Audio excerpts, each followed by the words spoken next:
The single best hire you make this year probably doesn't live in your country.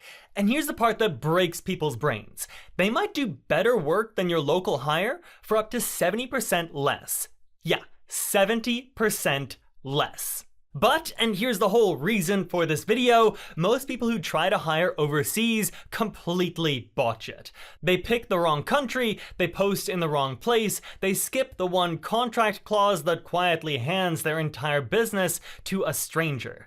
Today, we're fixing all of it. The complete no-fluff playbook for hiring contractors overseas in 2026. Welcome back to the latest in business, the show that breaks down where work, money, and technology are actually heading before everyone else catches on. I'm your host, let's get into it. Here's the short version, and then we'll go deep. To hire contractors overseas, you follow 6 steps. Number 1, define the role as a specific spec. Exact outcomes, hours, and tools. 2, match the country to the role. Different countries are strong at different things. 3, find candidates on global job boards, marketplaces, or through communities. 4, run a small paid test project before you commit. 5, sign a written contract that includes an intellectual property assignment clause and pay through a compliant platform like Deel, Wise, or Payoneer. 6, onboard them properly and manage to outcomes, not hours. Do those 6 things and you can build a world-class global team from your laptop. Now let's break down each one, starting with the mistake that wrecks most people before they even begin. First off, why does this even work? Well, for almost all of human history, where you were born decided who you could work with. Run a company in New York, you hired in New York. Well, that game is over. Today, you can hire a senior developer in Colombia, a virtual assistant in the Philippines, or a video editor in Brazil who is genuinely better than what you'd find at home. And the cost savings typically run from 50 to 70% versus a US or UK hire. But here's the rehook. Most people still fail at this, not because the talent is bad, because they treat overseas like one giant blob. They hire a designer from a country that's great for engineers, but mediocre for design.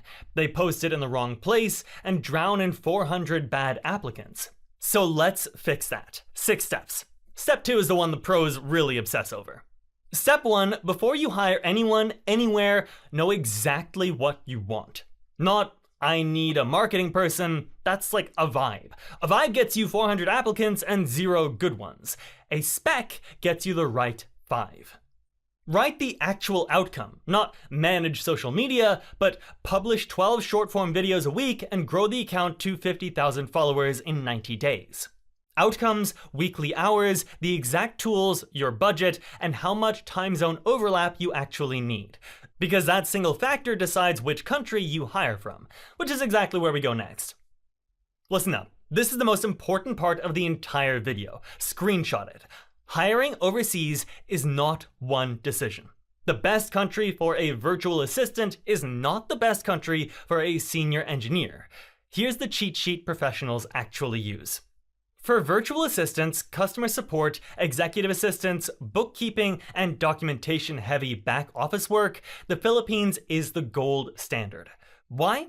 Strong cultural alignment with the US, American English, a deep service industry talent pool, and exceptional reliability on repetitive, detail-heavy work. The cost savings are among the largest anywhere. South Africa is the quiet powerhouse most people overlook. For virtual assistants, customer support, sales, and any client-facing role where you want native-level English and a neutral accent, it's hard to beat. You get strong cultural alignment with the US and UK, excellent written and spoken communication, and time zone overlap that works beautifully for European and UK business hours, and still catches the US morning. If you need real-time collaboration, someone live during your business hours, hire in Latin America. Colombia, Argentina, Mexico, and Brazil. This is the move for software developers, sales support, account management, and project coordination.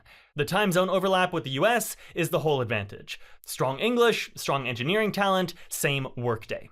Brazil really deserves its own call-out. It's a creative powerhouse. Graphic design, video editing, motion content, you get LATAM time zone overlap, and world-class creative taste. For your hardest, high-stakes technical work, complex architecture, senior engineering, premium product design, look at Eastern Europe. Poland, Romania, Ukraine. World-renowned technical talent. The trade-off is a wider US time zone gap, so it's best for deep heads-down work. And India is unbeatable for scale. An enormous pool of software, data, QA, and increasingly AI and automation talent. Building a whole team rather than one hire, India gives you depth nobody can match. So, the cheat sheet. Virtual assistants and support, Philippines or South Africa. Native English client-facing roles, South Africa. Real-time devs and client-facing, Latin America. Design and video, Brazil. Senior engineering and premium design, Eastern Europe. Scale and specialized tech, India. Match the role to the region and you've already beaten 90% of people. Step 3, you know the role and the country. Where do these people actually live online? 3 doors. Door 1, dedicated job boards. Most people sleep on these. If you're hiring in the Philippines, VAs, support, admin, the largest dedicated job board is onlinejobs.ph, with hundreds of thousands of Filipino professional profiles. You post a job or search candidates directly and pay a flat fee instead of an endless platform cut. Door 2, marketplaces. Upwork, Fiverr, Toptal, Contra. Great for clearly defined lower risk projects. A logo, a landing page, a one-off build. The catch? Big marketplaces can be a race to the bottom on price, so use them for tasks, not the roles that make or break your business. Door 3, communities. This is the non-obvious pro move. The best contractors often aren't applying anywhere. They're in niche Slack groups, Discord servers, dev networks, and referral circles. A players don't fight over gigs, so you have to go where they already are. There's a 4th door too, a faster one, and I'll come back to that one at the end. Step 4, and here's where most people blow it. A resume tells you what someone says they can do. An interview tells you how well they can talk. Neither tells you if they can actually do the work. So, run a small paid test project. Real, scoped to a few hours, and pay for it. Asking for free work scares off the good ones and keeps the desperate ones. Watch 3 things. Did they deliver on time? Did they ask smart questions or go quiet? And did they communicate like a partner? Across every overseas hire that's ever worked, this holds. Communication beats raw talent. A great communicator who's pretty good outperforms a silent genius every time. Step 5, the boring one you want to skip. Do not skip it. Hiring across borders means contracts, worker classification rules, and tax differences by country. Get a written contract every time. Scope, payment terms, deadlines, confidentiality, and the big one, who owns the work? The nightmare is building something great and discovering the contractor legally owns it. An IP assignment clause fixes that. Non-negotiable. And to pay them, don't wire cash into the void. You basically got 2 routes. Route 1, do it yourself. Deel or remote for contractors and compliance, Wise or Payoneer for low-fee international payments. It works, but you manage the contracts, the classification, and the payments. Route 2, let an agency run it. Instead of setting up Deel and Payoneer yourself, an agency like Hire Overseas handles the contract, compliance, and payment. 1 invoice, no foreign payroll headache. More on when that's actually worth it in a second. Either way, set it up before day 1. Step 6, the hire isn't the finish line. It's the start. The number 1 reason overseas contractors actually fail? They get hired, then abandoned. No context, no onboarding, no definition of good. Treat them like a teammate from minute 1. Record a loom of how you work, write a 1-page how we operate doc, over-communicate the goal, and then get out of the way. And here, this is important, manage the outcomes, not the hours. Your time zone's apart. You can't babysit. You shouldn't actually want to. Set the targets, set the check-in, let them own the how. Do it well, and the contractor becomes the most reliable person on your team. So, that's the playbook. 6 steps, do it yourself, and it actually does work. But be honest about the cost. Picking the country, posting on the right boards, sifting hundreds of applicants, testing projects, contracts, IP, payments, compliance for one hire. Get any piece wrong, and you have to restart. That's the fourth door I mentioned earlier, an offshore staffing agency that does this entire process for you. A good one already knows which country fits which role, has pre-vetted talent, and handles interviews, contracts, compliance, and payments, usually placing someone in a couple of weeks. Probably the one I'd point to is hireoverseas.com. I think it's the best for hiring contractors and virtual assistants across South Africa, the Philippines, and Latin America. They handle sourcing, vetting, contracts, and compliance end-to-end, which raises the question I get the most: Toptal versus Hire Overseas. Which should you use? If you researched this at all, you've hit Toptal. So how does it actually compare to an agency like Hire Overseas? They actually solve different problems. Toptal is a premium freelance marketplace. You're hiring from the top few percentage of vetted freelancers, usually for short, high-end project-based work. A senior engineer to parachute in for a few weeks. Whereas Hire Overseas is a managed staffing agency.